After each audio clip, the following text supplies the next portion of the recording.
Happy Negroni week to everybody out there. Today we're going to be building a riff on the classic, one of my all-time favorites, and maybe actually my favorite stirred drink, the Kingston Negroni. So why don't you hang out for a little bit? So we're making a cocktail. Since we're going to be doing a riff on the classic today, we should pay a little bit of lip service to the Negroni itself. A drink that was invented in the early 20th century by Jamaican Negroni. Well, more so, he was sort of a catalyst to the drink. I don't want to give him full credit, but the tale goes that he went into a bar and requested that his favorite drink, the Americano, be beefed up, made to be a stronger drink, a little bit more punch. So the soda was removed from that cocktail and gin was inserted in its place. The garnish was also switched up a little bit, so an expressed orange peel in place of a lemon.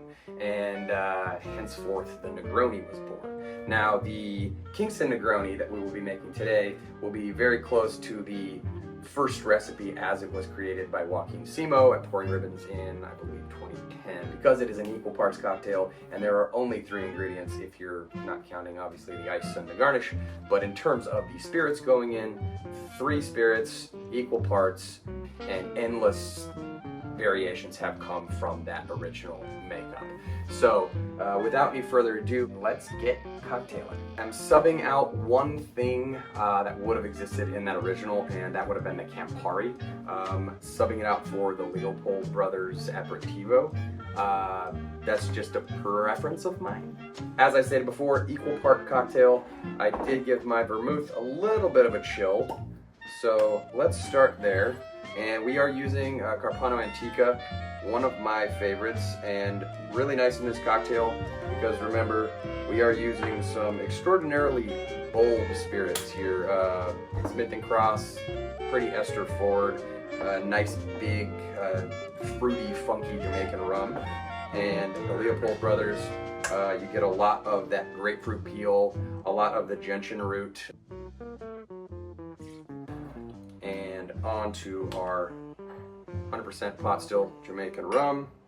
As I stated before, 1 ounce of each, so we're going equal parts. And I had an excess of balls, so we're going round ice today because that's what I've got on hand, and I made a bunch, and I'm running low on the big cubes, so we're using the big balls. Some of these are kind of stupid looking. Look at that, stupid looking. So it's going into the cocktail. I'm gonna stir this sucker up and make a huge mess in the process. That's kind of having fun. Why towels were invented, or pants, or shirts. You just want to get a nice chill on this.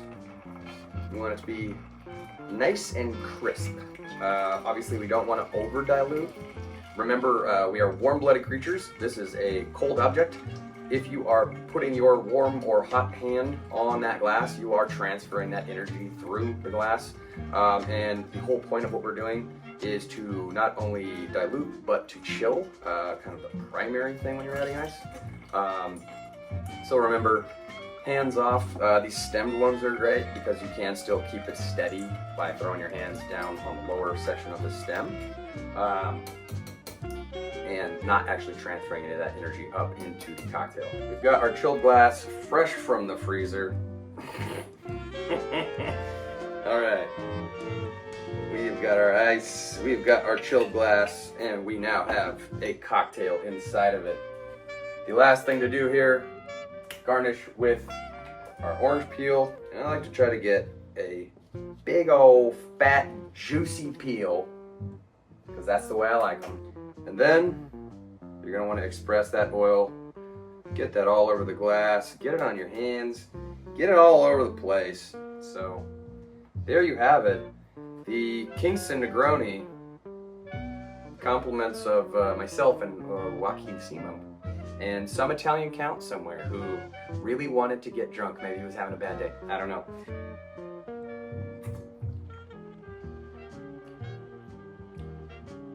Yeah, that still hits the spot right where you want it to. It's just a real pleasant experience. Ooh. love to take this opportunity to say, if you can and you have the time, go make yourself one now, or tomorrow, or in like a week, or you can do all three. Everything in moderation, guys. Thank you for joining me. That's the Kingston Negroni.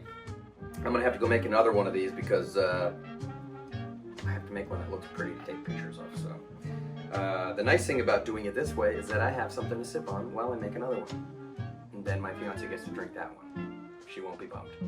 Thank you guys for joining. We'll see you next time.